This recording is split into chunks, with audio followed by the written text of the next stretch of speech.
ठीक है, 26 नंबर का श्लोक हो गया। पत्रम पुष्पम फलम तोयम। आज श्लोक क्रमांक 27, अध्याय 9, परम गुह्य ज्ञान, श्लोक क्रमांक 27। यत् करोषि यदश्नासि यज्जुहोषि ददासि यत् पश्यसि कौन्तेय यत् तपस्यसि कौन्तेय तत्कुरुषो मदर्पणम्। यत् करोषि यदश्नासि यज्जुहोषि ददासि यत् तपस्यसि कौन्तेय तत्कुरुषो मदर्पणम्। यत् करोषि यदश्नासि यज्जुहोषि ददासि यत् तपस्यसि कौन्तेय तत्कुरुषो मदर्पणम्। अनुवाद। हे कुंती पुत्र, तुम जो कुछ करते हो, जो कुछ खाते हो, जो कुछ अर्पित करते हो या दान देते हो, और जो भी तपस्या करते हो उसे मुझे अर्पित करते हुए करो। तात्पर्य श्रील प्रभुपाद जी द्वारा। इस प्रकार यह प्रत्येक व्यक्ति का कर्तव्य है कि अपने जीवन को इस प्रकार ढाले कि वह किसी भी दशा में कृष्ण को ना भूल सके। प्रत्येक व्यक्ति को अपने जीवन निर्वाह के लिए कर्म करना पड़ता है और कृष्ण यहाँ पर आदेश देते हैं कि हर व्यक्ति उनके लिए ही कर्म करे। प्रत्येक व्यक्ति को जीवित रहने के लिए कुछ न कुछ खाना पड़ता है, अतः उसे चाहिए कि कृष्ण को अर्पित भोजन के उच्छिष्ट को ग्रहण करे। प्रत्येक व्यक्ति को कुछ न कुछ धार्मिक अनुष्ठान करने होते हैं, अतः कृष्ण की संस्तुति है, इसे मेरे हेतु करो। यही अर्चन है। प्रत्येक व्यक्ति कुछ न कुछ दान देता है, अतः कृष्ण कहते हैं ये मुझे दो, जिसका अर्थ यह है कि अधिक धन का उपयोग कृष्ण भावनामृत आंदोलन की उन्नति के लिए करो। आजकल लोग ध्यान विधि के प्रति विशेष रुचि दिखाते हैं, यद्यपि इस युग के लिए ये व्यवहारिक नहीं है। किंतु यदि कोई 24 घंटे हरे कृष्ण का जप अपनी माला में करे तो वह निश्चित रूप से महानतम ध्यानी तथा योगी है, जिसकी पुष्टि भगवद गीता के 6 अध्याय में की गई है। तो भगवान क्या कह रहे हैं अर्जुन को? तुम जो कुछ करते हो, जो कुछ खाते हो, जो कुछ अर्पित करते हो या दान देते हो, जो भी तपस्या करते हो उसे मुझे अर्पित करते हुए करो।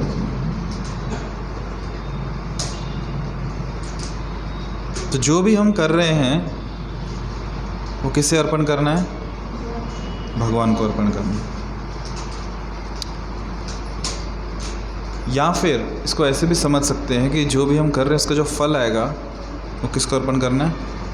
भगवान को। देखो, हम सब जिस मार्ग में हैं इस मार्ग को कहा जाता है आध्यात्मिक मार्ग। नाम सुना होगा आपने, है ना? हम सबको यहाँ आध्यात्मिक हैं, आध्यात्मिक मार्ग पे चल पड़े। इसके विपरीत एक शब्द होता है जिसे हम कहते हैं भौतिक। ये भी नाम आपने सुना है? भौतिक नाम सुने? भौतिक होता है कुछ, बहुत बार हमने बोला भौतिक जगत, भौतिक शरीर और आध्यात्मिक जगत। दोनों में अंतर क्या है? हम किसे भौतिक कहेंगे और किसे आध्यात्मिक कहेंगे? आप बता सकते हैं? बताइए, भौतिक किसे कहते हैं, आध्यात्मिक किसे कहते हैं?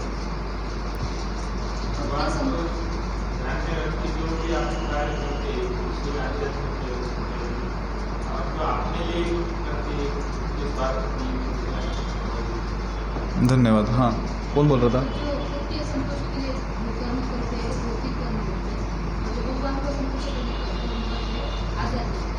दोनों उत्तर बराबर है।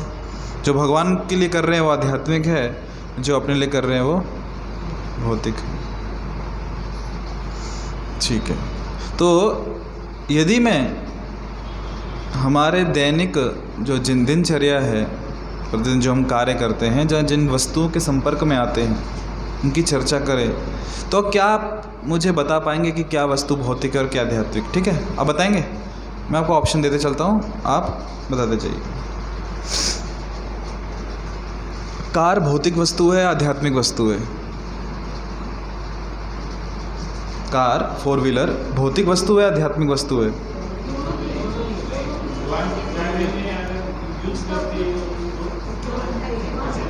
भगवान के कार्य में यूज़ करते तो नहीं तो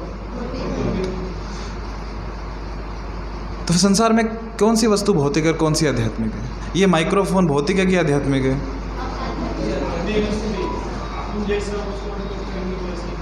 ये कैसा है? ये क्या है? आध्यात्मिक है कि भौतिक है?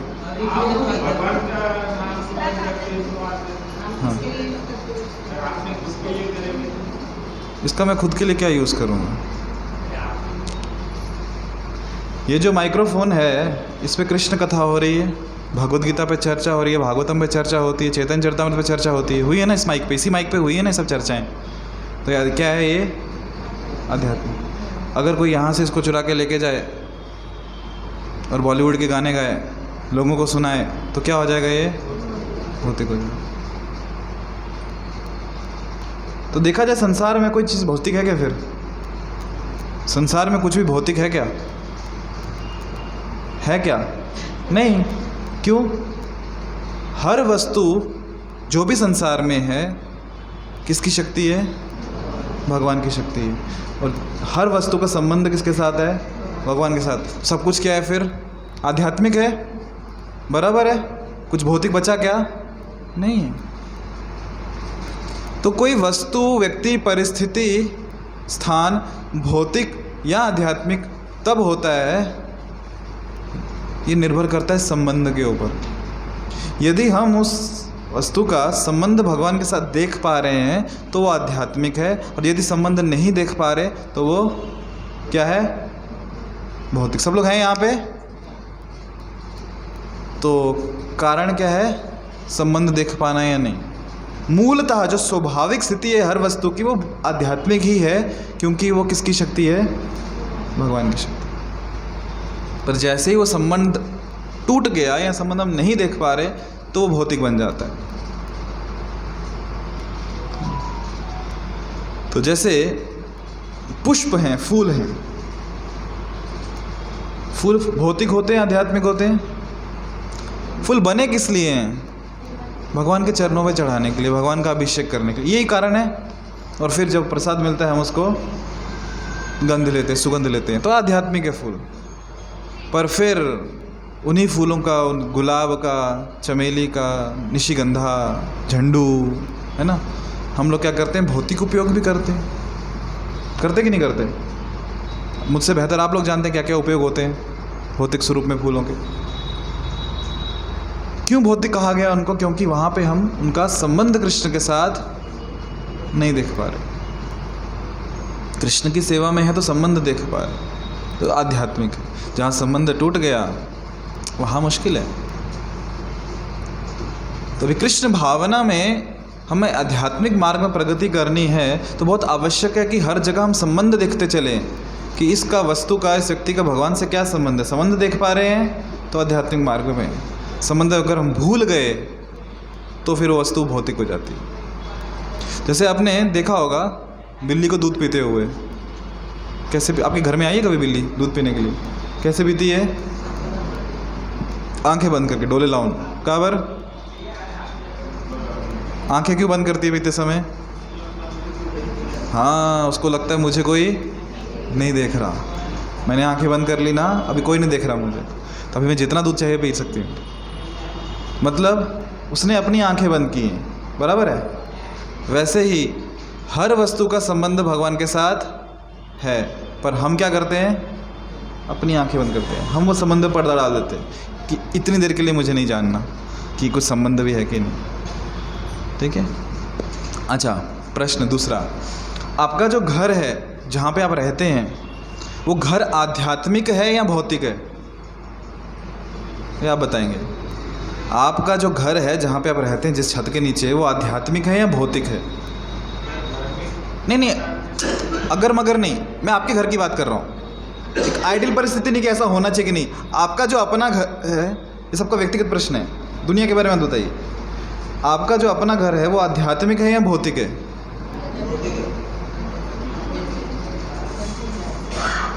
तो देखो, उत्तर सबका अलग अलग हो सकता है। अभी जो भी आपका उत्तर है उस पर निर्णय लीजिए या सोचिए कि वो वैसा क्यों है। भौतिक है तो भौतिक क्यों है, और आध्यात्मिक है तो आध्यात्मिक क्यों है? आध्यात्मिक है तो उससे अच्छी बात है, और भौतिक है तो उसका आध्यात्मिक कैसे बनाया जा सकता है ना? आध्यात्मिक कब बनेगा घर? हाँ, जब हम ये विचार होगा, हम हमारे घर में नहीं रहते हैं, हम किसके घर में रहते हैं? हम भगवान के घर में रहते हैं।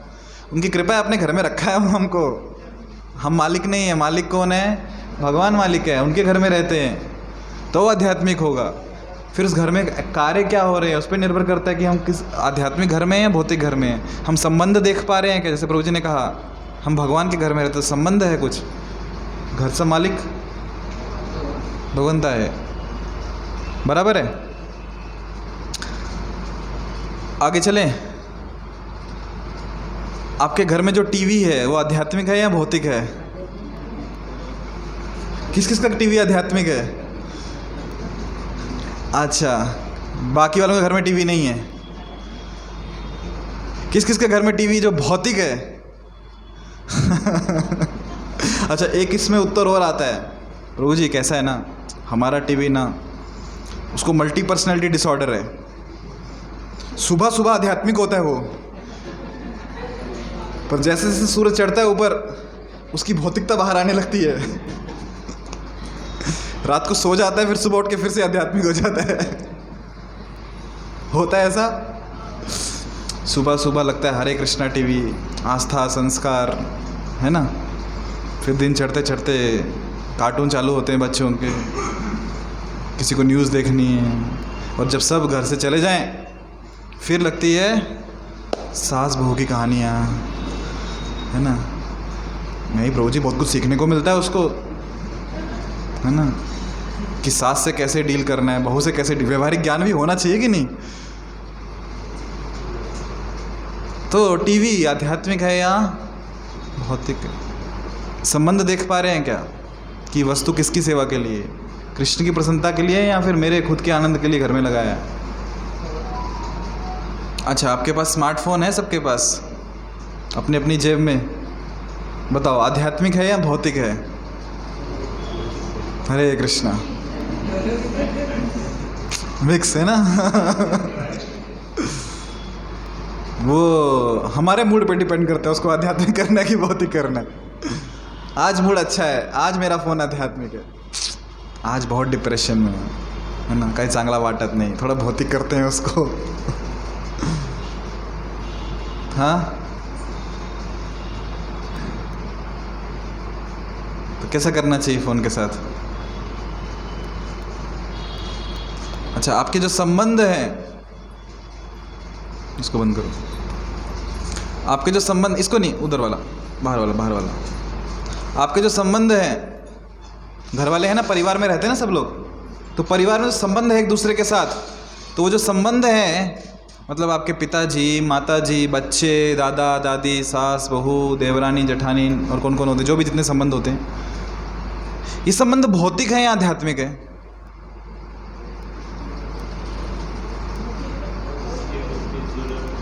हाँ हाँ, जिसकी उसकी ज़रूरत के हिसाब से। किसकी ज़रूरत? मतलब मेरी ज़रूरत या सामने वाले की ज़रूरत? परिवार में रहने वालों की ज़रूरत। हाँ, आपके जो संबंध है आध्यात्मिक है या भौतिक हैं? आजकल तो पूरे भौतिक ही। नहीं नहीं नहीं प्रभु जी, आजकल नहीं, आपका, आपके परिवार के सदस्य जो संबंध है वो बताइए, वो आध्यात्मिक है या भौतिक है?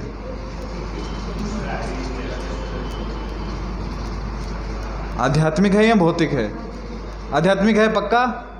किस किस का आध्यात्मिक है संबंध? अच्छा, बाकियों को हाथ उठाने को नहीं बोलूँगा, समझ गया मैं। अच्छा, किस बेसिस पे हम डिसाइड कर रहे हैं कि ये आध्यात्मिक है या भौतिक है? निर्णय कैसे? जिन्होंने कहा आध्यात्मिक है, हाँ माता जी, क्यों कहा आपने आध्यात्मिक है?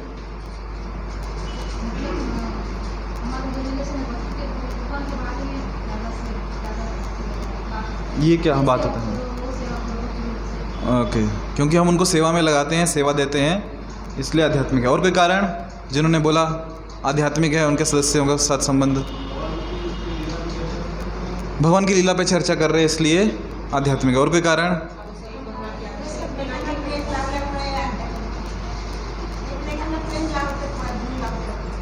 एक लेख में करना प्रेम लाव तो जीवना बदल म्हणून आध्यात्मिक है। ओके, हाँ।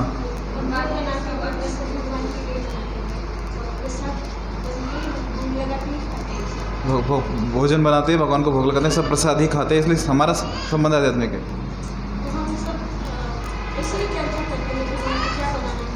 अच्छा, ये चर्चा चलती है आज क्या बनाना होगा, खिलाना है भगवान को। ओके ठीक है। हाँ पीछे भगवान के सब अंश हैं,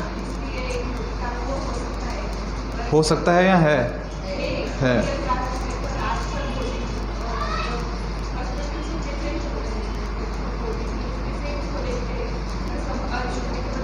सब नहीं, अपने परिवार की बात करनी है, सबकी नहीं, अपने परिवार की।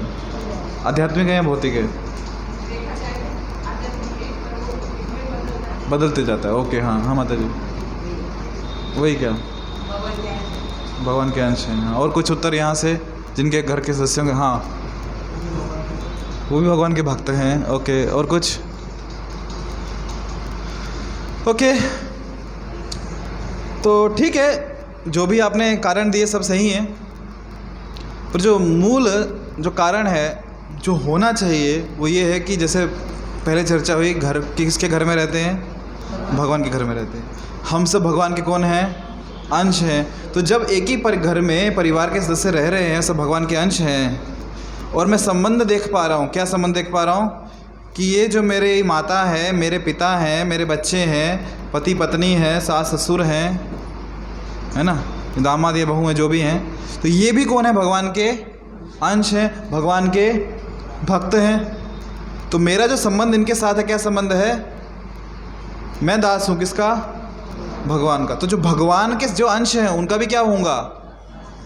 दास ही होऊंगा ना। जैसे सिंपल सा उदाहरण देता हूँ आपका, एक कंपनी है, उस कंपनी में हम काम करते हैं, सेवा देते हैं, और एक दिन उस कंपनी का मालिक का बेटा वहाँ पे आता है, कंपनी के मालिक का बच्चा वहाँ पे आया है। अब कैसे व्यवहार करोगे उसको? जैसे बाकी कंपनी के बाकी लोगों के साथ करते हो वैसे करोगे क्या? स्पेशल ट्रीटमेंट दोगे ना। क्यों? मेरे मालिक का बच्चा है, बराबर। तो वैसे जो घर के बाकी सदस्य हैं वो कौन है? हमारे स्वामी के अंश हैं, उनका संबंध है स्वामी के साथ। और मैं कौन हूँ? स्वामी का सेवक हूँ। तो स्वामी का सेवक होने के नाते मैं उनका भी कौन हुआ? सेवक हुआ ना। तो अभी जो संबंध बना ये कैसा है? आध्यात्मिक है। क्यों? केंद्र में कौन है? कृष्ण, बराबर है। तो फिर प्रश्न उठता है, प्रभु हम हमारे बच्चों के सेवक बन गए तो फिर कैसे होगा? वो तो नचाएंगे हमको, जाओ पानी लेके आओ, सेवक हो ना मेरे। कैसे करेंगे फिर? हाँ, प्रेम से करेंगे। तो जैसे श्रील प्रभुपाद जी कहते थे कि आप सभी, अपने शिष्यों को कहते थे श्रील प्रभुपाद, कि आप सभी मेरे गुरु श्रील भक्ति सिद्धांत सरस्वती ठाकुर के प्रतिनिधि हो मेरे जीवन में। उन्होंने आपको भेजा है मेरी सहायता करने के लिए प्रचार में। तो ये प्रभुपाद जी अपने शिष्यों को क्या देखते थे? कि उनके गुरु महाराज ने इनको भेजा है इनकी सहायता करने के लिए। पर फिर भी जब आवश्यकता पड़ती थी प्रभुपाद उनको डांटते थे, फटकारते थे। तो आप कह सकते हो कि अरे ऐसे कैसे सेवक स्वामी को कैसे डांट रहा है, फटकार रहा है? नहीं, तो जब डांट भी रहे हैं ना तो किस लिए डांट रहे हैं? शिष्य की भलाई के लिए, कि उसकी प्रगति होनी चाहिए, ये सेवा है। बात समझ में आ रही है? तो जब माता पिता अपने बच्चों को डांट भी रहे हैं, उनको सही मार्ग दिखा भी रहे हैं, तो ये भी ये सोच के हुए कि कृष्ण का अंश है, इसने वापस कृष्ण की भक्ति में लगना चाहिए, इसलिए मेरी सेवा है कि इसको मैं भक्ति मार्ग में प्रगति करवाऊँ। कि सेवा है मेरी कि ये भौतिक जगत में भटक ना जाए, ये भक्ति में लगे रहे। तो मेरी सेवा है कि ये भी भक्ति में प्रगति करे। तो परिवार में जितने भी सदस्य हैं उनके प्रति हमारा एक कर्तव्य है, एक सेवा भाव है कि वो सब भक्ति में प्रगति करें। उसके लिए फिर क्या क्या करना पड़ेगा, वहाँ दिमाग लगाना है।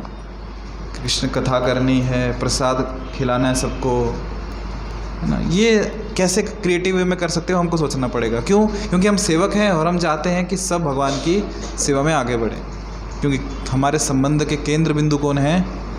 कृष्ण। तब वो संबंध आध्यात्मिक हो जाएगा। अंतर समझ में आया? तो इसलिए मैंने पूछा आपका जो संबंध है कैसा है, आपके चर्चाएं क्या होती हैं आपस में। चर्चाएं यदि कृष्ण के संबंध में हैं तो आध्यात्मिक। तो क्या हम हमारे व्यवहार की चर्चा नहीं करें, जॉब की, बिजनेस की चर्चा नहीं करें, जो घर के जो घरेलू मुद्दे हैं उन पे चर्चा नहीं करें? नहीं, करो, अवश्य करो, और वो करना ही पड़ेगा, होगा, वो करना होगा। पर ये ध्यान में रखते हुए कि जितने मुद्दे हम जिन मुद्दों पे चर्चा कर रहे हैं, क्या उसके केंद्र में कृष्ण है? क्या उन मुद्दों पे चर्चा करने से हम सबका सेवा भाव बढ़ेगा? क्या परिवार के मसले सुलझ जाएंगे और हम भक्ति में और प्रगति कर पाएंगे? क्या तो कहीं ना कहीं केंद्र में कौन होंगे? कृष्ण होंगे। तो वो चर्चा भी आध्यात्मिक हो जाएगी, है ना। अभी हम लोग दान करते हैं ना कुछ दान करते हैं, ज़रूर नहीं बोल रहा हूँ इस्कॉन मंदिर में ही दान करते, कहीं पे भी दान तो करते हैं ना।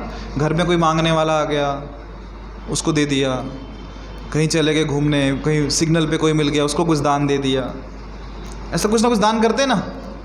करते सब लोग, करना चाहिए। तो वो जो दान आपने किया, याद करो आखिरी बार जो आपने दान किया था, कभी भी किसी को भी कुछ भी दिया हो, वो दान आध्यात्मिक था या भौतिक था? जैसे पीछे अभी एक उत्सव होके गया, अक्षय तृतीया को भी दान किया होगा आपने। कैसे कह सकते हो दान आध्यात्मिक था? अच्छा, किस किस ने दान किया? कुछ भी, 1 रुपया क्यों ना दिया हो, घर में कोई आया उसको 1 रोटी क्यों ना दे दी हो, हाँ किया ना, ठीक है। वो आध्यात्मिक था या भौतिक था? कैसे पता आध्यात्मिक था? हाँ प्रभु जी, आध्यात्मिक कैसे था प्रभु जी?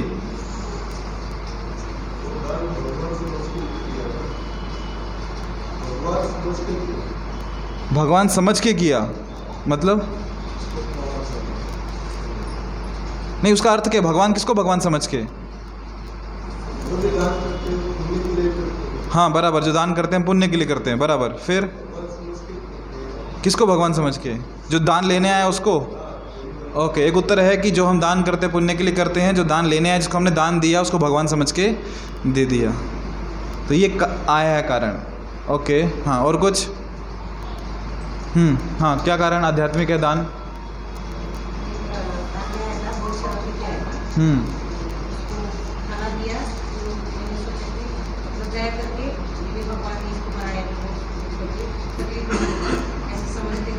क्या दिया? खाना दिया। भगवान को भोग लगा के प्रसाद दिया या खाना दिया? भोग लगाया था उसको, मतलब उसको प्रसाद ही मिला ना। तो ये क्या हो गया? आध्यात्मिक दान हो गया। और कुछ किसी को मन में, आपने दान किया वो आध्यात्मिक था या भौतिक था? अच्छा, कैसे पता चलेगा दान जो हमने किया वो आध्यात्मिक है या भौतिक है? हम लोग दान क्यों करते हैं? एक ही कारण होता है, मोटा मोटी एक ही कार्य होता है दान करने का, क्या? पुण्य मिलेगा, बराबर। दान क्यों करते हैं? पुण्य मिलेगा। हमको पुण्य बहुत सारे चाहिए। पुण्य कमाना कुछ गलत बात है क्या? पुण्य कमाना कोई गलत बात है क्या? है क्या गलत बात? हाँ या नहीं? गलत बात नहीं है ना।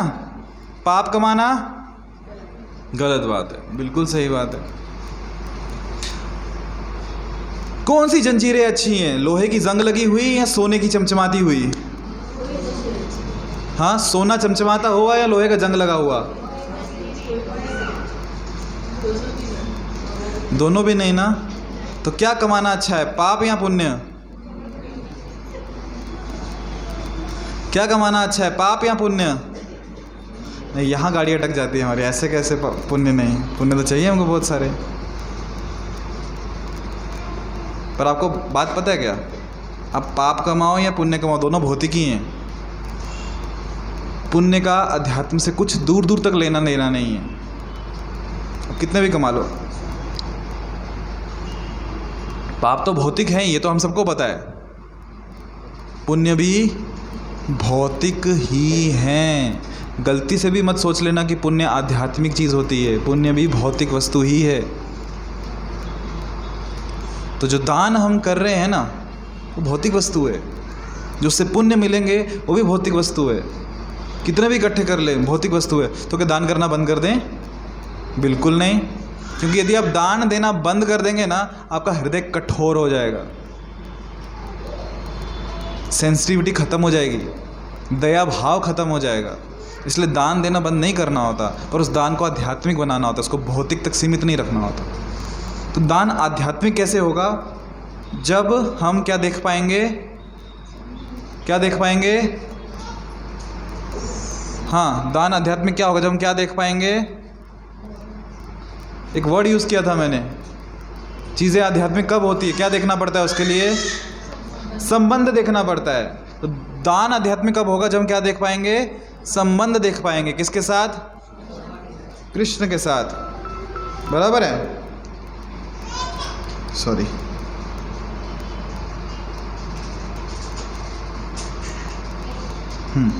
दान कब आध्यात्मिक होगा? जब हम क्या देख पाएंगे? संबंध देख पाएंगे। अभी दान में किससे संबंध देखेंगे? पहली चीज़, जो व्यक्ति दान लेने आया, जिसको आप दान दे रहे हो, हम तो दान दे रहे हैं, क्यों? उसकी भलाई के लिए? नहीं, इतने भले जी, क्या बोलते उसको, महान आत्मा कहाँ हैं हम दान भी देते हैं अपनी भलाई के लिए। क्यों? पुण्य चाहिए। क्योंकि आपको लगता है जो आपने 1 रुपये 10 का फटा हुआ नोट दान में दिया, उससे उसका भला होगा? दान में क्या देते हैं हम? वो चीज़ देते हैं जिसको देने के बाद हमें कुछ फर्क नहीं पड़ेगा। बराबर है? दान ऐसी चीज़ देते हैं ना, मान लो मैंने आज 1000 रुपये किसने दान दिया, कौन दे सकता है 1000 रुपये का दान? जो इतना कमाता है कि 1000 रुपये जाने से उसको फर्क नहीं पड़ेगा। दान में ऐसी वस्तु जाती है कि चली गई ना, ठीक है, कुछ फर्क नहीं पड़ेगा। तो दान से हम ये नहीं देखते सामने लोग क्या फ़ायदा हो रहा है, हम देखते मुझे क्या फ़ायदा हो रहा है, कितना पुण्य कमा रहे हैं। पर हम संबंध देखेंगे ना जब, तो आध्यात्मिक हो। क्या संबंध? कि जो दान मैं दे रहा हूँ उससे सामने वाले को क्या फ़ायदा हो रहा है, उसका भी संबंध है ना कृष्ण के साथ। तो मेरे दान देने से उसका क्या लाभ हो रहा है, उसका जो संबंध भगवान के साथ है उसमें उसकी क्या प्रगति हो रही है, उसका संबंध कितना और दृढ़ हो रहा है भगवान के साथ, जिसको मैं दान दे रहा हूँ या दे रही हूँ, तब वो आध्यात्मिक बनेगा दान। जैसे अन्नदान हम सब करते हैं, है ना। पर शिल प्रभुपाद जी ने कहा था, जो मायापुर का अपना विशेष मंदिर है वेस्ट पश्चिम बंगाल में, उस समय वहाँ पे गरीबी थी, काफ़ी बच्चे ऐसे ही भूखे थे। तो प्रभुपाद जी को दया आई और कहा कि मंदिर के परिसर के आसपास कुछ किलोमीटर की रेंज में कोई भूखा नहीं सोना चाहिए। तब से फिर वो फूड फॉर लाइफ प्रोजेक्ट शुरू हुआ और सब तरफ जो भी आसपास के लोगों को खिचड़ी खिलाई जाती थी। तो यदि देखें, अगर हम सिर्फ खिचड़ी बांट रहे हैं तो ये भौतिक वस्तु है, और प्रभुपाद जो आध्यात्मिक गुरु हैं वो कैसे भौतिक वस्तु के लिए प्रोत्साहित कर सकते हैं कि खिचड़ी खाना खिलाओ, खिचड़ी बांटो? नहीं, प्रभुपाद जी ने क्या बोला? प्रसाद बांटो, खिचड़ी बनाओ, भगवान को भोग लगाओ, और जब फिर वो बटेगा ना, वो प्रसाद होगा, वो केवल पेट की भूख शांत नहीं करेगा, वो आत्मा की भी भूख शांत करेगा। खाने वाले की प्रगति होगी किसमें? अध्यात्म में। उसके हृदय में कृष्ण प्रेम जागृत होगा, उसकी इच्छा होगी कि मुझे भी सेवा करनी है, नाम जप करना है, भगवान का आश्रय लेना है। तो इसे कहते हैं आध्यात्मिक दान। जैसे माता जी ने कहा कि क्या खिलाया उसको? प्रसाद खिलाया। तो जो भी हम दान दे रहे हैं, सोचिए कि उससे सामने वाले को क्या फ़ायदा होगा, उसकी प्रगति कैसे होगी, वो उसका संबंध कैसे और मजबूत कर पाएगा भगवान के साथ, वो अपना संबंध कैसे जान पाएगा, तब वो दान आध्यात्मिक होगा। नहीं तो गर्मियों के दिन हैं, प्याऊ तो हम खोलते ही हैं, हम मतलब जो खोलते हैं लोग, भौतिक दान है वो। इसका मतलब ये नहीं प्याऊ नहीं खोलनी चाहिए, इसका मतलब ये कि आप अपने दान को आध्यात्मिक कैसे कर सकते हो, उस बारे में सोचना चाहिए। अंतर समझ में आ रहा है? भौतिक और आध्यात्मिक में अंतर समझ में आ रहा है? तो कोई भी वस्तु भौतिक से आध्यात्मिक कब बनती है? जब हम क्या देख पाते हैं? संबंध देख पाते हैं। किसके साथ? कृष्ण के साथ। तो ऐसा हमारे जो दिनचर्या है, सुबह उठने से लेकर वापस सोने तक और फिर सुबह उठने तक, इस पूरी प्रक्रिया में क्या हम देख पा रहे हैं क्या उस संबंध को? हर डीलिंग में, हर व्यवहार में यदि देख पा रहे हैं तो वो व्यवहार, वो डीलिंग आध्यात्मिक हो जाएगी, वो वस्तु, वो व्यक्ति आध्यात्मिक हो जाएगा आपके लिए। पर यदि किसी क्षण हम वो नहीं देख पाए, किसी भी कारण से हम भूल गए कि संबंध भी है, तो फिर वो भौतिक हो जाएगा। भक्ति स्टैटिक चीज़ नहीं है, डायनेमिक चीज़ है। ऐसा नहीं कि एक बार जब कर लिया मतलब हम भक्त बन गए, नहीं। हर क्षण जो हम निर्णय ले रहे हैं उस पर निर्भर करता है वो क्षण हमारा आध्यात्मिक हुआ या भौतिक हुआ। जो समय है ना, 1 घंटे में कितने मिनट होते हैं? 60 मिनट होते हैं, और 1 मिनट में 60 सेकंड, मतलब 1 घंटे में 3660 सेकंड हो गए। एक दिन में कितने हो गए? 84,000 समथिंग आएगा, 84,400, 84,640 या 84,460, कितना है? तो जितना बेसिकली समय जो है, ये जो समय हमारे जो सेकंड्स थे दिन के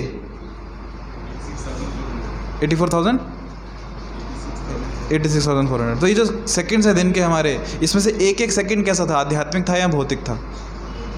ठीक है, सेकंड का हिसाब रखना हमारे लिए मुश्किल हो जाएगा, एटलीस्ट मिनट का या घंटे का, कि पिछला जो मेरा आधा घंटा था वो भौतिक था या आध्यात्मिक था, क्या किया मैंने, क्या मैं समय जो भी कार्य करता उसमें संबंध का ज्ञान था मुझे कि मैं कृष्ण का दास हूँ और कुछ सेवा के नियोजित कर रहा हूँ, या जो भी मैं कार्य कर रहा हूँ उसका कम से कम फल कृष्ण को अर्पित कर रहा हूँ, है क्या ऐसा कुछ ध्यान? अच्छा, अभी हम इस हॉल में हैं, बराबर है, जो समय हमारा है पिछले आधे घंटे से चल रहा है, जो एटलीस्ट अभी का समय, ये समय आध्यात्मिक है या भौतिक है? आध्यात्मिक है। क्यों आध्यात्मिक है? क्यों? भगवान की चर्चा चल रही है, संबंध देख पा रहे हैं, इसलिए क्या है? आध्यात्मिक है। और यदि इस हॉल में बैठे बैठे भी शरीर यहाँ पे है पर हमारा मन यहाँ पे नहीं है, मन कहीं और है, हम कथा में भाग नहीं ले पा रहे हैं किसी भी कारणवश, तो क्या हो जाएगा? यहाँ बैठने के बावजूद भी वो समय क्या हो जाएगा? भौतिक हो जाएगा। तो भक्ति योग बहुत डायनेमिक है। और डायनेमिक को क्या बोलते हैं हिंदी में? मुझे नहीं पता, आपको पता तो बता दो। बस समझ में आ रहा है ना कि हर क्षण का हिसाब है कि वो आध्यात्मिक है या भौतिक है। हमारी चेतना कैसी है उस समय? कृष्ण भावनामृत संग है ना, तो हमारी भावना कैसी है इस समय? भौतिक है या आध्यात्मिक है? तो उस पर निर्भर करेगा हम भक्ति में प्रगति कर रहे हैं या नहीं कर रहे। ये नहीं कि सुबह उठे 2 अगरबत्ती दिखा ली भगवान को, हाँ मी आध्यात्मिक माणूस आहे का, 2 अगरबत्ती दररोज दाखवतो भगवंताला, दिए लावतो, है ना, या फिर ठीक है हम भक्त हैं, क्यों? सुबह उठ के मैं हर दिन 1 माला जप करता हूँ, 2 माला करता हूँ, 8 माला करता हूँ, 16 माला करता हूँ, हर दिन करता हूँ सुबह। हो गए वो 2 घंटे सुबह के, बाकी दिन भर क्या किया? बाकी दिन आपका भौतिक था या आध्यात्मिक था? और एक मज़े की बात बताऊँ क्या? हम में से कितने लोग ऐसे हैं जो सुबह सुबह माला हाथ में लेके नाम जप करते समय संघर्ष करते हैं कि माला अच्छी हो जाए? कितने हैं जो संघर्ष करते हैं कि माला अच्छी हो जाए, उसमें कुछ तो आनंद आए, आस्वादन आए? इसका एक फॉर्मूला देता हूँ आपको मैं। एक क्या कहते हैं इसको, मंत्र तो है ही, हरे कृष्णा मंत्र। पर क्या करने से उस नाम जप में रुचि आएगी, उसमें आनंद आएगा, उसमें रसास्वादन होगा? तो क्या करना है? यदि आप चाहते हैं आपके वो 2 घंटे अच्छे हो, नाम जब अच्छा हो, तो उसके लिए निर्भर करता है बाकी के 22 घंटे आपने क्या किया। वो 22 घंटे आपने कितना संघर्ष किया कि आपका वो 22 घंटे आध्यात्मिक थे। तो जितना संघर्ष आप उन 22 घंटों में करोगे ना, उतना कम संघर्ष आपको उन 2 घंटों में करना पड़ेगा नाम जप करते समय। और जितना संघर्ष आप नहीं करेंगे इन 22 घंटों में, उतना ज़्यादा संघर्ष आपको उन 2 घंटों में करना पड़ेगा नाम जप करने के लिए। वो भी यदि आप करना चाहते हैं तो प्रगति, उसका आस्वादन करना चाहते हैं, रसास्वादन हरिनाम का, तो हर क्षण महत्वपूर्ण है। इसलिए कृष्ण यहाँ कह रहे हैं श्लोक में, यत् करोषि यद् अश्नासि यज् जुहोसि ददासि यत् तपस्यसि तु कौन्तेय तत् कुरुष्व मदर्पणम्, कि आप जो भी कर रहे हो वो मुझे अर्पण करते हुए चलो। क्या क्या अर्पण करना है? तुम जो कुछ करते हो, जो कुछ खाते हो, जो कुछ अर्पित करते हो या दान देते हो, जो भी तपस्या करते हो उसे मुझे अर्पित करते हुए करो, कृष्ण कह रहे हैं। क्यों? तब वो आध्यात्मिक कहलाएगी जब केंद्र में कृष्ण है तो। क्योंकि तपस्या करके हम कुछ प्राप्त नहीं कर पाएंगे, कुछ मतलब भगवान को तो नहीं प्राप्त कर पाएंगे। जिन साधकों को तपस्या करने का बहुत कह सकते हैं कि शौक होता है, या शौक कहने से अच्छा है कि तपस्या ही उनके जीवन का अंग है। कुंभ के मेले में देखा था ना आपने, कोई एक ही कितने सालों से एक ही पाँव पे खड़ा है, कांटों में लेटा है, या कितने सालों से हाथ नीचे नहीं किया, हाथी ऊपर है, अलग अलग तपस्या है, और उनको अच्छा भी लग रहा है कि हाँ तपस्या कर रहा हूँ मैं। तो ऐसे जीवात्मा ये स्थूल शरीर त्यागने के बाद उनकी गति क्या होती है, वो तपलोक में जाते हैं। एक लोक है तपलोक, और वो वहाँ पे जाके तपस्या करते हैं। क्यों? उनके जीवन का उद्देश्य ही तपस्या करना। पर तपस्या क्यों करनी चाहिए? केवल तपस्या करने के लिए नहीं होती है। तपस्या क्यों होनी चाहिए? संबंध ध्यान में रखते हुए कृष्ण की प्रसन्नता के लिए तपस्या होनी चाहिए। एकादशी होती है हर 15 दिन में एक बार, अभी याद आ रही है मोहिनी एकादशी सोमवार को। क्यों करते हैं एकादशी हम? क्यों करते हैं उस दिन तपस्या? यदि हम करते हैं तो क्यों करते हैं? भगवान को प्रसन्न करने के लिए उद्देश्य है उसका। जन्माष्टमी के दिन रात के 12 बजे तक क्यों निर्जल करते हैं? भगवान की प्रसन्नता के लिए। आचार्यों के आविर्भाव दिवस होते हैं, दोपहर 12 तक क्यों करते हैं? भगवान की प्रसन्नता के लिए। नरसिंह चतुर्दशी आ रही है 30 अप्रैल को, गुरुवार, उपवास है ना। कब तक? सूर्यास्त तक। कितना निर्जल उपवास। क्यों कर रहे हैं? कोई वर्ल्ड रिकॉर्ड बनाना है कि कितने दिन तक निर्जल रह सकते हैं? नहीं, भगवान की प्रसन्नता के लिए। यही मूल कारण है हमारी तपस्याओं का। विशेषकर भक्त के जीवन में तपस्याओं का कारण एक ही होता है, भगवान की प्रसन्नता के लिए कर रहे हैं। नहीं तो हम तो तपस्या करने के बिल्कुल फेवर में ही नहीं है, है ना। तपस्या हमारे लिए बहुत बड़ा बोझा हो जाता है जब कही जाए प्रभु कल पता है क्या है, पांडव निर्जल एकादशी। टेंशन 2 दिन पहले से आने लगता है। 2 दिन पहले से हम पानी पीना शुरू करते हैं। क्यों? पांडव निर्जल एकादशी आ रही है। तपस्या तो हम वैसे ही दूर रहते हैं, पर तपस्या कभी कभी करते हैं। क्यों? माधव तिथि भक्ति जननी जतन पालन करी। क्यों करते हैं? कृष्ण की प्रसन्नता के लिए। तब वो आध्यात्मिक है। एकादशी का उपवास कौन कौन करता है? सब करते हैं। क्यों करते हैं? अब तो सुन लिया, कृष्ण की प्रसन्नता के लिए। अच्छा, एकादशी महात्म्य में किस किसने पढ़ा है या कौन कौन पढ़ता है? कभी सुना है, पढ़ा है? सुना है, ठीक है। क्या सुना है? किसी भी एकादशी का बता दो, क्या सुना है? नहीं, जो उपवास करता है उसके बारे में बताओ। कोई भी एकादशी, 25 एकादशी है उसमें से कोई भी एक। हाँ प्रो, हाँ क्या करता है? हाँ, उसका फायदा, लाभ महात्म्य। वाह, राजसु यज्ञ का फल मिलता है एक एकादशी का उपवास करने से। राजसु यज्ञ जानते हैं किसने किया था? युधिष्ठिर महाराज ने। सोचो कितना खर्चा आता है उसमें। पृथ्वी का सम्राट कर सकता है, वो फल मिल गया केवल एक उपवास करने से। एक बार ना एकादशी थी, कौन सी एकादशी थी मुझे याद नहीं, बहुत सालों पुरानी बात, लगभग 8-9 साल पुरानी बात होगी। और मुझे एक पुस्तक मिल गई जिसका नाम था एकादशी महात्म्य। पुस्तक होती, पता है आपको? उस दिन एकादशी भी थी, उपवास भी था। मैंने पुस्तक उठाई और आज कौन सी एकादशी पढ़ना शुरू किया, पूरा पढ़ लिया। और उससे पढ़ने के बाद मुझे समझ में आया कि आज की जो एकादशी है, वो जो इस एकादशी का उपवास करता है उसको क्या फल मिलता है? उसके कितने जन्मों के पाप, हजारों करोड़ जन्मों के पाप खत्म हो जाते हैं। ये तो ठीक है, पाप किसने देखे, मतलब क्या किए पता नहीं, कितने किए, चलो ठीक है, अच्छी बात है, खत्म हो गए। दूसरा फल, उसको बहुत सारी संपत्ति मिलती है अगले जन्म में। तीसरा फल, पूरी पृथ्वी का सम्राट बनता है। और मैं पढ़ के ऐसे मतलब मन में लड्डू फूट रहे हैं, वाह, मतलब अगला जन्म क्या, कौन सा राजा बनूंगा, है ना, कितनी संपत्ति, खजाने होंगे मेरे, सारे पाप तो खत्म ही हो गए हैं अभी, है ना, कितने पुण्य मिल रहे हैं। और अगला प्रश्न मन में आया, बेटा तो एकादशी कर क्यों रहा है? भगवान को प्रसन्न करने के लिए कर रहा है या ये सब पाने के लिए कर रहा है? भगवान प्रसन्न करने के लिए कर रहा है ना। बुक बंद की, दोबारा ज़िंदगी में उस बुक की तरफ देखा भी नहीं खोल के, दोबारा कभी एकादशी महात्म्य में नहीं पढ़ा कि कर क्यों रहा हूँ एकादशी में। ठीक है, मैं उस कारण से नहीं कर रहा, पर वो पढ़ते समय मन में लड्डू फूटते हैं ना, ये चीज़ें मिलने वाली है। कहीं ना कहीं मन में इच्छा भी आ गई कि मुझे ये सब चाहिए। तो वापस आओ संसार में। तो इच्छाएं बहुत सूक्ष्म होती है, कब कहाँ से कौन सी आएगी बोल नहीं सकते। तो हम क्यों कर रहे हैं? भगवान के प्रसन्न। ये कारण काफ़ी है हमारे लिए। आज ही एक भक्त मुझे पूछ रहे थे, प्रभु एकादशी करने के पीछे साइंटिफिक रीज़न क्या है?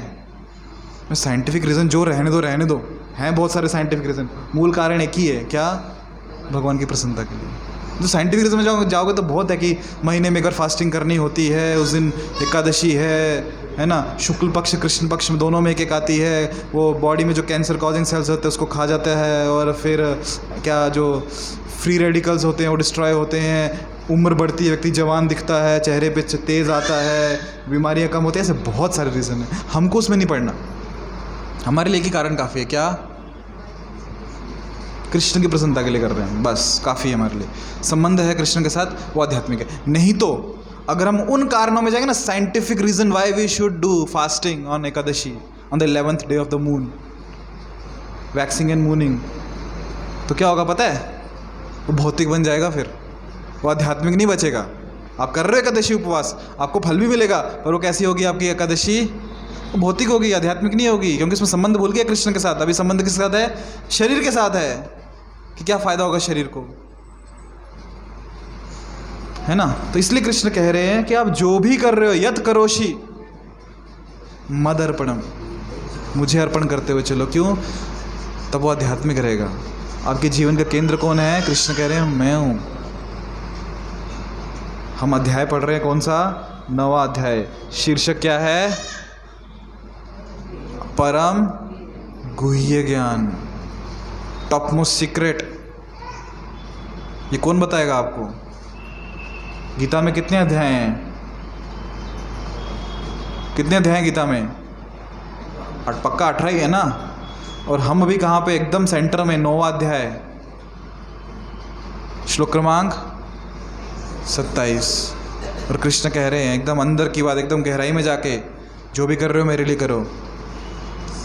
ये जो है ना, ये अध्यात्म का वो सार है जो बहुत सारे लोगों को नहीं पता। बहुत सारे अध्यात्मवादी हैं, बहुत सारे, मतलब जो भगवान की राह पर चल पड़े हैं, भक्ति योग में नहीं भी होंगे, ज्ञान योगी, ध्यान योगी, जो भी हैं, अष्टांग योगी, पर ये बात बहुत गूढ़ विषय है जो बहुत कम लोगों को पता है। पूरे संभाजी नगर, चलो बजाज नगर की बात कर ले, कितने लोग होंगे जिनको पता है कि हमें जो भी करना है कृष्ण को केंद्र में रखते हुए करना है? कितनी जनसंख्या है बजाज नगर की? हाँ प्रभु, कितनी जनसंख्या है बजाज नगर की? 2 लाख। और कितने लोगों को पता है कि हमें जो करना है कृष्ण को केंद्र में रखते हुए करना है, कृष्ण की प्रसन्नता के लिए करना है? ये 50-60। कहाँ 2 लाख और कहाँ 50-60? इतनी गुह्य बात है, टॉप मोस्ट सीक्रेट। ये सीक्रेट मीटिंग चल रही है हमारी, अंडर कवर। 2 लाख लोगों के भी हम शेयर नहीं कर रहे हैं। कहाँ शेयर कर रहे हैं? सिर्फ गिन चुन के जो हमारे एजेंट्स हैं 50-60, उनके साथ डिस्कस हो रहा है। अंदर की बात है ये। तो बहुत अंदर के मैटर आपको पता है कि जो भी करना है कृष्ण को प्रसन्न करने के लिए करना है। इससे लाभ क्या होगा पता है? हम जो भी काम कर रहे हैं कृष्ण को प्रसन्न करने के लिए कर रहे हैं, इससे लाभ क्या होगा? क्या लाभ होगा? अरे बहुत दूर की बात है, पास की बात बताओ। तो परम लाभ बता दिया आपने। अरे पाप पुण्य की बात ही कर। अच्छा, भक्ति का और पाप पुण्य का कुछ संबंध नहीं है, इसलिए दोनों का भी मिक्स मत करना कि भक्ति करने से मेरे पाप नष्ट हो जाएंगे, पुण्य मिलेंगे। नहीं, हम इसलिए भक्ति नहीं कर रहे। ये याद रखना, हम कभी भी भक्ति इसलिए नहीं कर रहे कि हमारे पाप नष्ट होंगे, और कभी भक्ति इसलिए नहीं कर रहे कि पुण्य मिलेंगे। नहीं, भक्ति का पाप पुण्य का दूर दूर तक कुछ संबंध नहीं है। ठीक है? हाँ, मैं जो भी जीवन में कार्य कर रहा हूँ कृष्ण की प्रसन्नता के लिए कर रहा हूँ, इससे क्या लाभ होगा? हाँ, भगवान के साथ संबंध बनेगा, गुड, और भक्ति में प्रगति होगी, और हाँ ये महत्वपूर्ण है, हम हमेशा आनंद में रहेंगे, प्रसन्न रहेंगे। प्रसन्न उनको कर रहे हैं पर प्रसन्न हम रहेंगे। पानी मूल जड़ों में डाल रहे हैं पर पत्ते भी हरे भरे रहेंगे। खाना पेट में डाल रहे हैं पर पूरे शरीर के जो बाकी अंग हैं उनको भी ताकत मिलती रहेगी। वो कहानी याद है ना, कौन सी, जब शरीर के सारे अंग हड़ताल, भूख हड़ताल पे गए थे, याद है? दोबारा सुनाने की ज़रूरत नहीं ना? गुड। तो यद करोशी, जो भी कर रहे हैं कृष्ण के लिए, यद करोशी यद अश्नासी, जो कुछ खा रहे हैं उसे भी पहले क्या करना है, भगवान को भोग लगाना है, बिना भोग के नहीं खाना। अगर बिना भोग लगा खा रहे तो क्या खा रहे हैं, पाप खा रहे हैं। अच्छा, एक प्रश्न है मेरे मन में, आप उत्तर दीजिए। भगवान ने 4 चीज़ें अर्पण करने को कहा उनको, पत्ता, फूल, फल और जल, बराबर है? तो इसे रोटी सब्जी की बात कहाँ हुई इसमें? रोटी की बात है कि भगवान ने कहा रोटी अर्पण करो मुझे, भाकरी भाकरी भाकरी के बारे में तो बात ही नहीं हुई ना। 4 चीज़ें बोली, क्या क्या? पत्ता, फूल, फल और जल। तो भाकरी का भोग क्यों लगता है भगवान को, भाकर या रोटी का? हाँ, किसका सब टाइप हुआ? अनाज। हाँ, अनाज क्या है? फल है। पेड़ को लगा है ना, तो पेड़ को लगता है फल होता है, अनाज भी क्या है? फल है। तो फल का उसको पीस के उसमें से जो आटा निकाला उसका बना दिया, ठीक है। अच्छा, फिर दूध, दही, मक्खन, ये कौन सी कैटेगरी में आता है?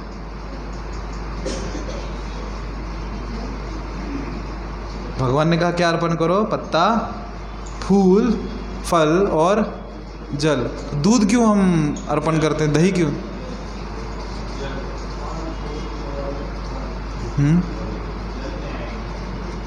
जल में आएगा। अच्छा, मक्खन किस में आएगा? भगवान कहते हैं जहाँ कुछ भी नहीं मिलता है, हाँ, आपके पास जहाँ कहीं कुछ है नहीं, तब मुझे तुम ये कहाँ कहते हैं भगवान? ये कहाँ पे कहते हैं? भगवान नहीं, भगवान तो कहते हैं, ठीक है, कहाँ कहते हैं? नहीं तो फिर कैसा हो जाएगा पता है क्या? श्री कृष्ण गीता में कहते हैं। कहाँ कहते हैं? यहाँ कहते हैं, जो कुछ खाते हो मुझे अर्पण करो, है ना? हम खाते ना दूध, दही, मक्खन, कृष्ण कह रहे हैं मुझे अर्पण करो। हाँ हाँ, अब मैं भी अगले उस पर भी आने वाला था, पर ठीक है, पहले प्रभु जी ने उत्तर दे दिया।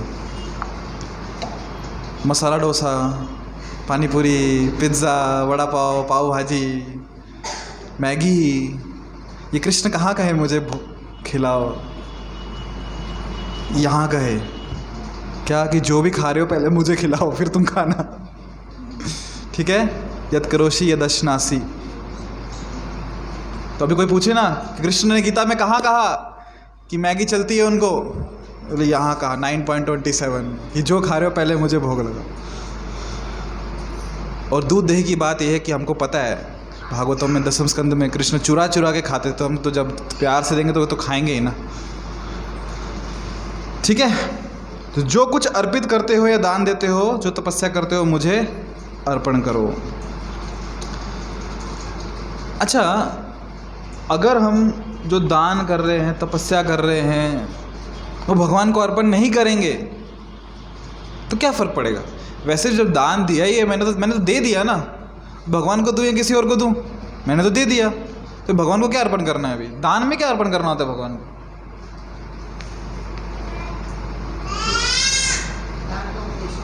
दान का उद्देश्य क्या होता है?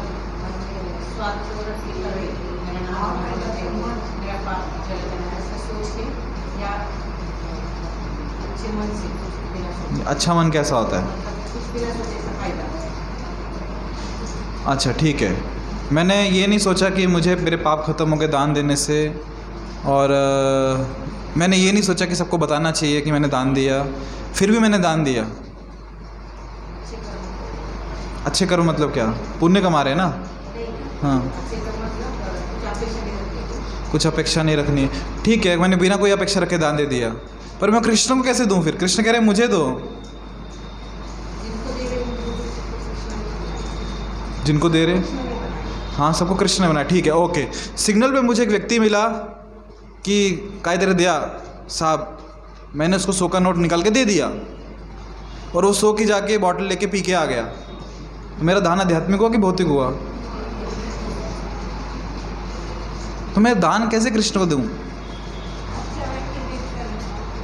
यहाँ तो नहीं लिखा होता व्यक्ति अच्छा है। मुझे इसका अर्थ बताइए कि जो दान देते हो कृष्ण कह रहे हैं मुझे अर्पित करते हुए करो, इसका क्या अर्थ है?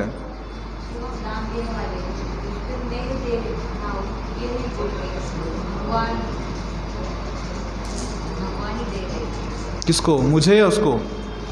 और मुझे किसने दिया था? मुझे भगवान ने दिया है। हाँ। तो वो मेरा नहीं है, हम्म वो भगवान का ही है। हम्म वो तो भगवान का ही है। तो जो आपके पास है आपका नहीं है? पक्का? पक्का? सोच लो। हाँ, क्योंकि जो मिल रहा है वो भगवान के। पेपर लेके आऊँ फिर मैं, डॉक्यूमेंट्स? ठीक है। जिसको दे रही हो व्यक्ति जो है भगवान को। देखो ये चीज़ आप जो कह रहे हो बराबर है कि हमें जो मिला भगवान ने दिया है और हम जिसको दे रहे हैं वो भी अल्टीमेटली भगवान ही दे रहे हैं उनको। पर मेरा प्रश्न क्या है पता है क्या? कि हमने वस्तु दान में दी, चलो ठीक है, गलत कार्य के लिए नहीं दी, सच में भूखा था हमने उसको दान दिया है, हमने खाना खिला दिया उसको, या फिर उसको पैसे दिए, उससे वो खाना ही खाया, उसने कुछ गलत नहीं खरीदा, उसका भला ही हुआ। पर मैंने जो दान दिया उसे मैं भगवान को कैसे अर्पित करूँ? हाँ हाँ हाँ, कैसे प्रैक्टिकली, कैसे समझ में आ गया केंद्र भगवान में, पर प्रैक्टिकली कैसे, प्रैक्टिस कैसे करेंगे इसको? ठीक है, ज़्यादा कंफ्यूज नहीं करूँगा। हमने जो दान दिया ना उससे क्या आता है बदले में? हमारे पास पुण्य आता है। तो पुण्य कृष्ण आप रखो, मुझे नहीं चाहिए। पुण्य किसको दे दिए? भगवान ने पुण्य आप रखो, मुझे नहीं चाहिए। ऐसा बोलने के लिए ना बहुत हिम्मत लगती है कि भगवान आज तक मैंने जितने पुण्य के काम किए उसके पुण्य मुझे नहीं चाहिए, आप रख लो। क्या है पाएंगे? वो कृष्ण कह रहे हैं कि जो भी दान देते हो मुझे अर्पित करते हुए करो, मतलब उसके फल मुझे अर्पित करते हुए करो। उसका फ़ायदा क्या होगा पता है? जो हमें हमारा अगला शरीर मिलता है ना, तो किस आधार पे मिलता है? दो आधार पे। क्या क्या? पहला कर्म कैसे हैं हमारे, और दूसरा इच्छा। कर्म और इच्छा, इन दो कारणों से अगला शरीर मिलता है। कर्म में दो चीज़ें आती है, कर्म फल होता है। कर्म मतलब कर्म के फल, पाप या पुण्य। तो अभी आप सब पुण्य आत्मा है, पाप तो करने नहीं वाले, है ना? तो ये साइड खत्म हो गई आपकी। बचा क्या? पुण्य आप करते रहते हैं, तो मतलब अगला शरीर तैयार हो रहा है, क्यों? उन पुण्यों को फल भोगने के लिए भी तो आना पड़ेगा ना। आपने इतने लोगों को पानी पिलाया है, प्याऊ खोले हैं, तो अगले जन्म में पानी पीने भी तो आना पड़ेगा ना। तो अगला जन्म कहाँ पे होगा? नदी के किनारे, जब पानी की आपको कभी किल्लत नहीं होगी, तंगी नहीं होगी। आपकी जो घर में जो जगह होगी वहीं पे घर की खुद का तालाब होगा, खुद की बोर होगी, पानी की कभी तंगी तो नहीं होगी, आपको तो नहीं होगी, क्यों? बहुत पानी पिलाया है या बहुत अन्नदान किया है, तो आपको कभी खाने की कमी नहीं होगी। या फिर अगर ऐसे बहुत सारी चीज़ें हैं कि जो आपने बांटा है वही आपके पास आता है। तो पुण्य तो कमा रहे हैं, तो इन पुण्यों के आधार पर क्या हो जाएगा? अगला शरीर मिल जाएगा, भौतिक शरीर। तो यदि अगला शरीर नहीं चाहिए तो पाप का फल भी नहीं चाहिए और पुण्य का फल भी नहीं चाहिए। कृष्ण आप रखो, हमको नहीं चाहिए पुण्य, क्योंकि पुण्य इकट्ठे करेंगे तो अगले जन्म में आना पड़ेगा वापस से। इसका मतलब ये भी नहीं कि पुण्य करना बंद कर देने हैं। पुण्य नहीं करेंगे ना हृदय कठोर हो जाएगा। पुण्य करने हैं पर आध्यात्मिक करने हैं, और उनका फल भगवान को अर्पण कर देना। भगवान आप रखो, मुझे नहीं चाहिए फल इसके। तब क्या होगा? लोहे की जंजीर तो वैसे ही पसंद नहीं, तो सोने की जंजीर का भी हम त्याग कर रहे हैं, नहीं चाहिए। बहुत मुश्किल होता है, सोचो सोने की जंजीर का त्याग करना, है ना? तो इसलिए कह रहे हैं भगवान, जो भी कर रहे हो ना उसका फल मुझे अर्पण करो, अपने पास मत रखो। क्यों? तुम नहीं संभाल पाओगे। समझ में आया? पक्का? चलो एक बार फिर से प्रभुपाद जी का तात्पर्य पढ़ते और फिर रुकते हैं। इस प्रकार ये प्रत्येक व्यक्ति का कर्तव्य है कि अपने जीवन को इस प्रकार ढाले कि किसी भी दशा में कृष्ण को ना भूल सके, वो संबंध ध्यान में रखे। प्रत्येक व्यक्ति को अपने जीवन निर्वाह के लिए कर्म करना पड़ता है, और कृष्ण यहाँ पर आदेश देते हैं कि हर व्यक्ति उनके लिए ही कर्म करे। मैं पढ़ाई कर रहा हूँ तो कृष्ण की प्रसन्नता के लिए, जॉब कर रहा हूँ, बिजनेस कर रहा हूँ, जो भी कार्य कर रहा हूँ, घर के काम क्यों ना कर रहा हूँ, उसमें कृष्ण के संबंध देखते हुए कृष्ण की प्रसन्नता के लिए कार्य करना है, ताकि मैं उसका फल कृष्ण को अर्पण कर सकूं। प्रत्येक व्यक्ति को कुछ ना कुछ धार्मिक अनुष्ठान करने होते हैं, अतः कृष्ण की संस्तुति है, इसे मेरे हेतु करो, यही अर्चन है। प्रत्येक व्यक्ति कुछ ना कुछ दान देता है, अतः कृष्ण कहते हैं यह मुझे दो। एक तो ये हो गया कृष्ण को ही दान दें, बाकी इधर उधर देने की आवश्यकता क्या है, जिसका अर्थ ये है कि अधिक धन का उपयोग कृष्ण भावनामृत आंदोलन की उन्नति के लिए करो, प्रचार के लिए करो। आजकल लोग ध्यान विधि के प्रति विशेष रुचि दिखाते हैं, यद्यपि इस युग के लिए यह व्यवहारिक नहीं है, किंतु यदि कोई 24 घंटे हरे कृष्ण का जप अपनी माला में करे तो वह निश्चित रूप से महानतम ध्यानी तथा योगी है, जिसकी पुष्टि भगवद गीता के 6वें अध्याय में की गई है। आप में से कोई ध्यान करता है क्या? नहीं? माला ही कर लिया करो फिर। तो ध्यान प्रभुपाद जी विशेषकर वो कह रहे हैं कि आजकल फैशन है, बहुत लोग ध्यान मार्ग में आगे बढ़ रहे हैं, सोच रहे हैं, चर्चा हो रही है, पर भक्त को ध्यान मार्ग पे ज़्यादा सोचने की ज़रूरत नहीं है। हमें हरे कृष्ण महामंत्र का जप करना चाहिए, उसी में हमारा लाभ है, क्योंकि उसी में हम कृष्ण के स्मरण में रह सकते हैं। ठीक है, हरे कृष्ण। तो यहाँ रुके, तो अभी क्या करेंगे? होमवर्क क्या है? गृह कार्य होमवर्क क्या है? नहीं, वो तो नेक्स्ट टाइम लेके आना है, पर अभी घर जाके होमवर्क क्या है? रिवाइज करना है, आज की कथा रिवाइज करनी है। और क्या होमवर्क है? होमवर्क क्या करना है?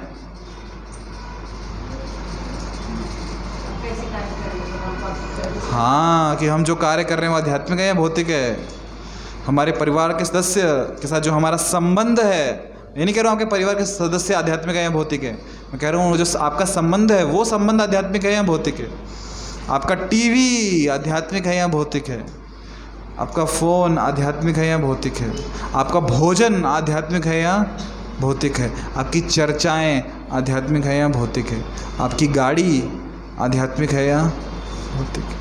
ये सब चीज़ें हम निरीक्षण कर सकते हैं। जितना हर क्षण हम निर्णय लेंगे ना उसको आध्यात्मिक करने का, उतना हमारा जीवन आनंदित और प्रसन्न रहेगा। क्यों?